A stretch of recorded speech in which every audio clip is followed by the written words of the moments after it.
Hello everyone. In much of human history, there have been two kinds of nations. There have been two kinds of states, I should say. There have been nation states, nations composed of a particular ethnic group, and then there have been empires. An ethnic group that goes and controls other territories that belong to other ethnic groups. I mention that because I think it's really important for us to realize that in a strong sense, in a very strong sense, that's essentially what's happening in South Sudan. We've got to realize that there are two groups of people here. Two strong groups of people. One stronger than the other, but nevertheless, two groups of people.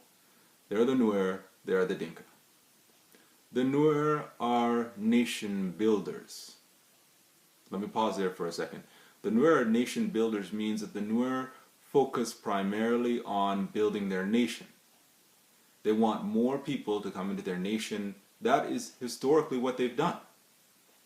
The Dinka are imperialists. The Dinka are not concerned so much with other people, with assimilating other people into their culture, into their people and so forth. Their entire goal is to ensure that they stay on top of other people. These two views are diametrically opposed to one another. The Nuer are a people who say, if you want to live among us, then you'll just become one of us. The laws that govern us will be the laws that govern you. You will not be above us, you will not be beneath us, you will be equal to us. And then when this came to arguing for South Sudan, that's why the Nuer argued for federalism.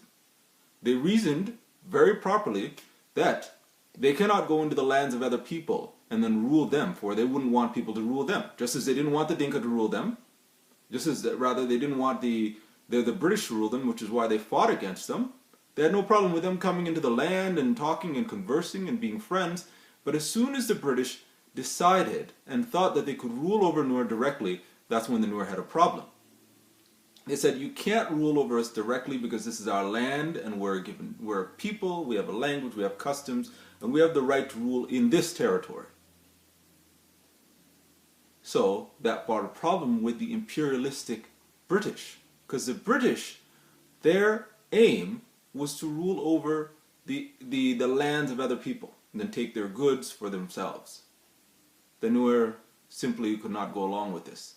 They were in direct opposition to this. Their philosophies were diametrically opposed. Fast forward on to the era in which South Sudan, or Sudan as a whole, Nuer and all the other ethnic groups, Arab ethnic groups, what have you, were all in one country. What did the Arabs try to do? The Arabs were also imperialists. They said, this is one country, but we get to be on top and we rule everyone. Not just rule everyone, but actually be first-class citizens and everybody else be second-class citizens. That's what the Arabs wanted to do. What happened then? The Nuer again opposed the Arabs. 1946 or 47, one of the two. Bourdieu argued in the National Parliament that this cannot be. He argued that differential development was wrong and that it was imperialistic. And that South Sudan and North Sudan should be divided. That the Arabs can take the North and the Southerners can take the South. Otherwise, there must be federalism. It was a Nuer that argued that. That's important.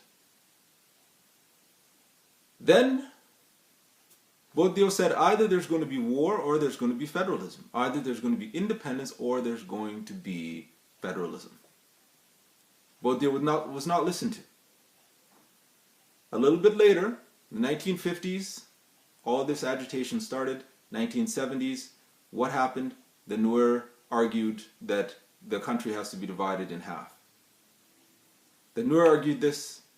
The Dinka did not argue this. The Dinka at first wanted a united Sudan. The Nuer were in direct opposition to this. It was the Nuer that argued that there should be South Sudan. This is historical. It's the Nuer that argued that there should be a South Sudan. So in a very important sense, South Sudan is a Nuer idea. Why is it a Nuer idea? Because the Nuer in their philosophies are not imperialistic. They are nation builders. There are people who just want to build their nation and they want to respect the right of other peoples to build their lands, to have their languages and their customs. So, when it came to, then the Dinka realized that the only thing that we could do is liberate South Sudan. So, then they joined the Nuer, and that's where we got the liberation of South Sudan from. But guess what? The Dinka are imperialists. The Dinka, now in South Sudan, they want to rule over everyone else. They want to be judge, jury, and executioner even if you did nothing wrong. They want Dinka lives to be above everyone else. Make no mistake, this war is not principally about killing and destroying all Nuer. It's not about that. It's about killing the Nuer to the point where they'll accept second-class citizenship. And it's about killing all these other groups of people so that to the point where they will accept second-class citizenship.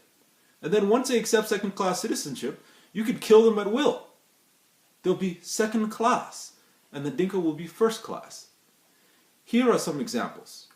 Since the signing of the CPA, the Dinka have been stealing essentially all the wealth of the country, and then 80% of all scholarships to external countries have been going to Dinka children.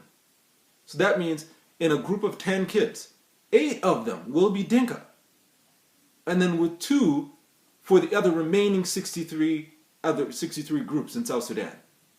Does this make sense to people? And they've been doing this since 2006, 7, 8, 9, 10, 11, 12, 13, 14, 15, 16, and now going into 17? How many years does it take to get a degree? About 2 years. And then every year, 80% of the kids being sent out are Dinka kids. Key sectors in government are Dinka. Key sectors in industry are Dinka. This is setting up what's called a cultural hegemony, an ascendancy of one group of people over all other groups of people.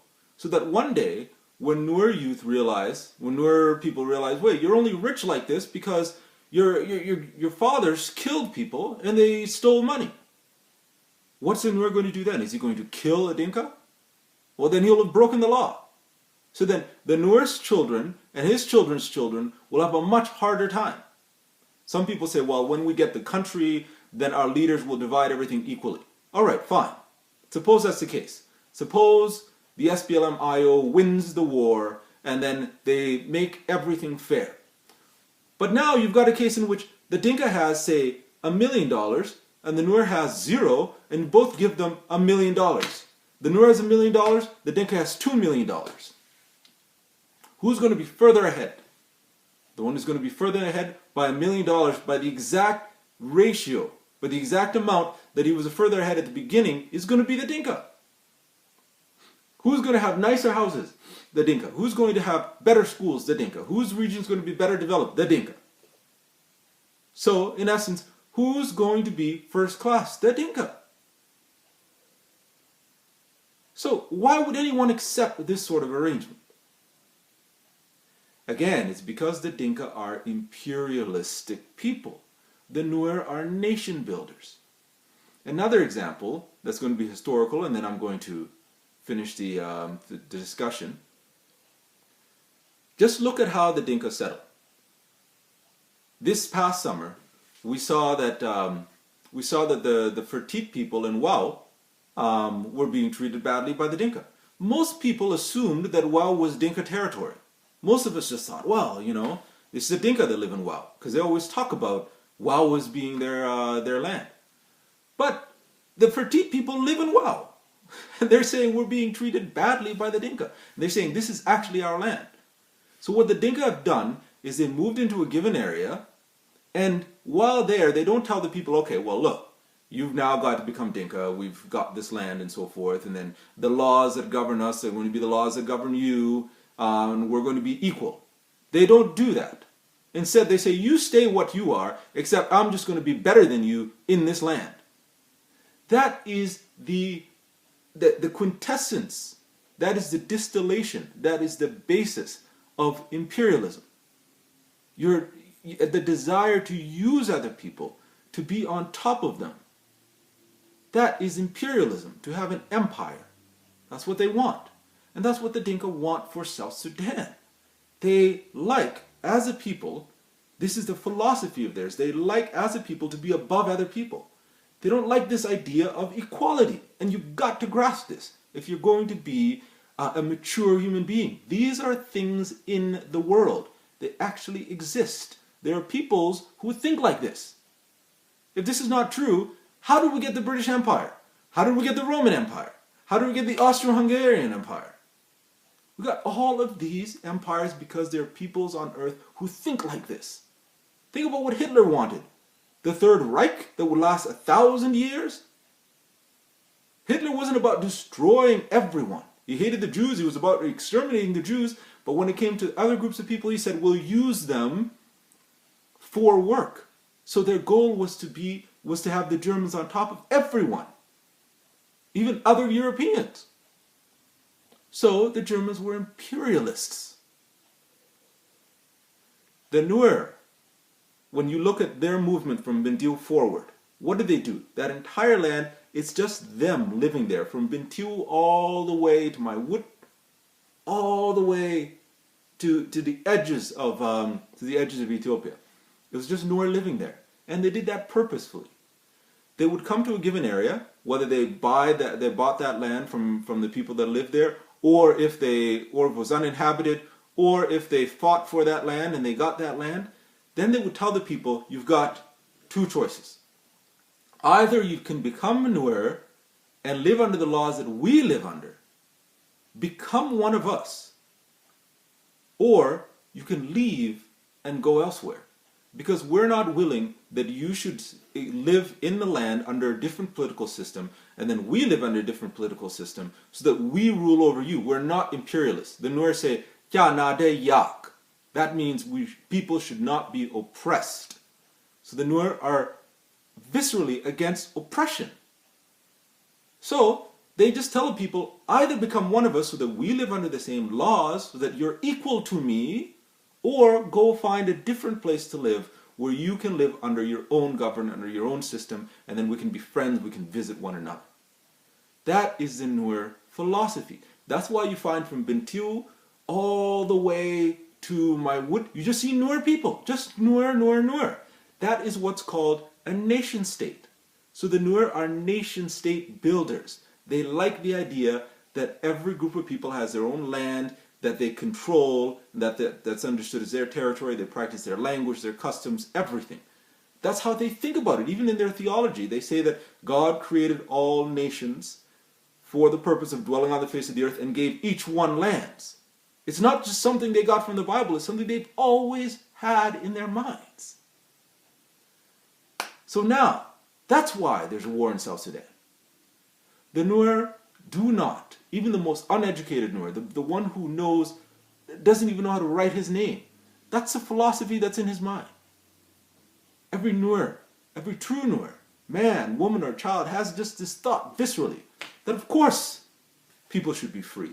Of course people should have their own land and not be oppressed. The Dinka, this is the reality. The Dinka do not think like you Nuer. They do not think like that. You've got to get this. And here I'm speaking to the people who think that what's happening in South Sudan is just tribalism. The Nuer just want to fight. It's not just tribalism. Please grasp that. This is a battle of strong ideologies. This is a war for oppression or freedom. That is what it's about. Don't watch these videos of World War II and then shed a tear and say that, oh, the Allies, they got our freedom against the imperialistic Nazis. When the same thing is happening in South Sudan. That's what is happening. Look, I am not a proponent of war. I think that most human problems can be solved without war and should be solved without war. But let there be division and even war if principles of justice and truth are to be trampled upon. If those principles are at risk, then there is no peace. It's better that there be conflict than that there be slavery. This is what is at stake. And we've got to grasp this if we're going to be intelligent human beings. It's high time that we as young people, especially as young people, stop being children. We've got to grow up. The reality is the world is like this. And there are some hard things we've got to realize. So, in the case of war, however, what we should be concerned about is to make sure that our elderly, that our citizens, that our youth, that our children are protected. They are our number one concern. We cannot allow just conflict to come in and destroy our lands. Careless war is foolishness. But always just touting peace and appeasing the evildoer is foolishness, complete foolishness. And it is wrong-headed, it is stupidity. And when all is said and done, if you appease the destroyer, if you appease the person who is an imperialist, who wants to control things, then you're appeasing evil, you're destroying your own people. You're destroying children. You're destroying men, women.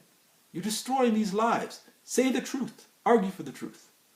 Now you may not believe me. So, I'm going to read out for you something that was written by a Dinka regarding the death of Tanginya, who was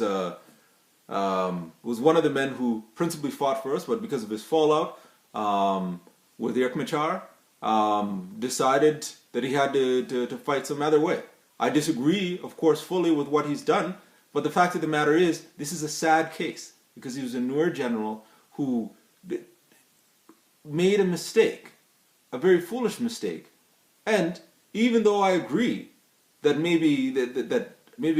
even though I agree that he should have been captured and that this man should not have gotten away with the crimes that he committed against our people, it's still a fact that he was a Nuer son. And this is nevertheless a sad thing, and we have to work to prevent things like this.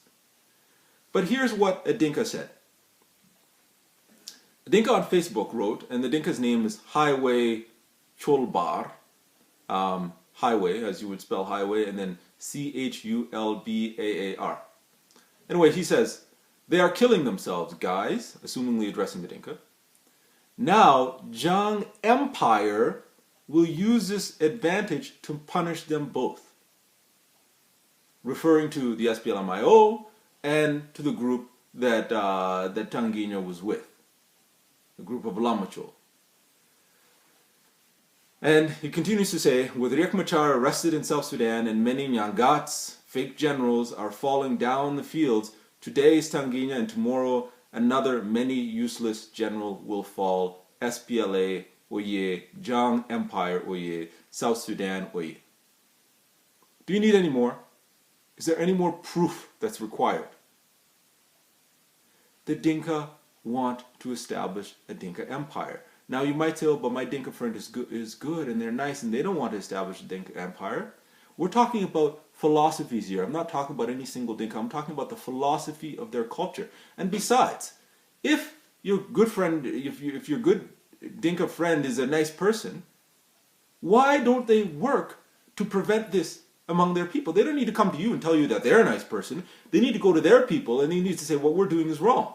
And if the Dinka need to fight amongst themselves and shed Dinka blood, then so be it. If that is too much for us to ask of them, then they should be honest and say, even though it's inconvenient, I'm not going to fight another Dinka to prevent Nuer and other groups of people from being enslaved in South Sudan. Now, is that person really your friend then, if they say that to you? Let's think, let's reason, let's reason about these things. Here's another bit of proof. So the Dinka have said they'll have 28 states. And somebody's pointed out, wait a minute, there's about 28 different clans among the Dinka. So, as many Nuer suspected, the whole 28 states thing is about assigning a state to a Dinka clan. thereby Salva Kiir can appease all the Dinka because he will have given them a land, a piece of land that they rule over, in essence. Of course, even though there'll be different ethnicities there, they would be the top ones. So then they can all sign on to the project of the Dinka Empire because they have everything to gain from it. And here are the names of the 28 Dinka clans who would be awarded each a state in the 28 states. First one is Abiam, then Abialang, then Agar, and Agok, Aliab, Alor, Apak, Apuk, Awan, Bor, Hik, Dongjuel, Gok, Hol, Koi, Kwit, Liad, Luat, or Luanyang, Malual, Ngog Denkol, Ngog Lual Yak, Yaweng, Pakam, Panaru, Pawini, Riel, Twi, and Twitch. 28 states. So then you wonder why all the Dinka are being quiet, because they have something to gain from this. So they have a unifying thing, a unifying vision, the Dinka Empire, and they love the sound of that. The sound of being imperial. They love that.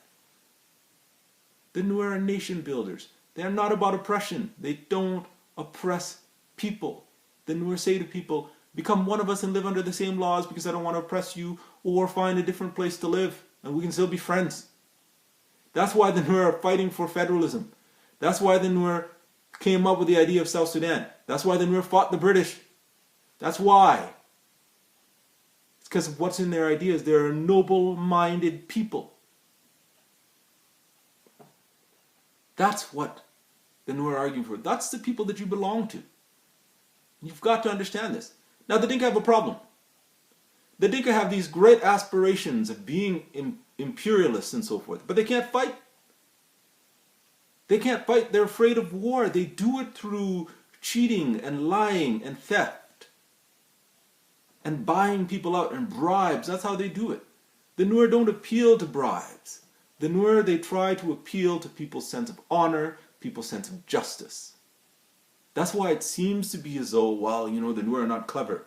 The Nuer know how to bribe people, but they just don't want to do it. They see it as dishonorable. Bribery is not the way for them. They want to appeal to you as a rational, intelligent person, as a person with a heart, with sense. And they want to say, let's do the right thing. People ought not to be oppressed. But if you're a person who wants money, then go with the Dinka. The Dinka will give you whatever you need in order to use you as a tool. The Nuer will come to you as a rational person because they don't want to use you as a tool. They want you to be a partner with them, an equal partner. Now it's come high time for every one of us. If you're a true Nuer, are you going to stand by the right virtues? Standing by the right virtues doesn't mean being stupid, it just means being good. Are you a true Nuer or are you not? This is the choice now. Will you be a person who is siding with oppressors, with child killers, with imperialists? Or are you going to be a person who sides and defends the weak, who feeds the hungry? Are you going to be with the group of people who are fighting for the rights, for their own rights, and welcome anybody who's fighting for their rights and their lands? That's the decision you have to make. Thank you for listening.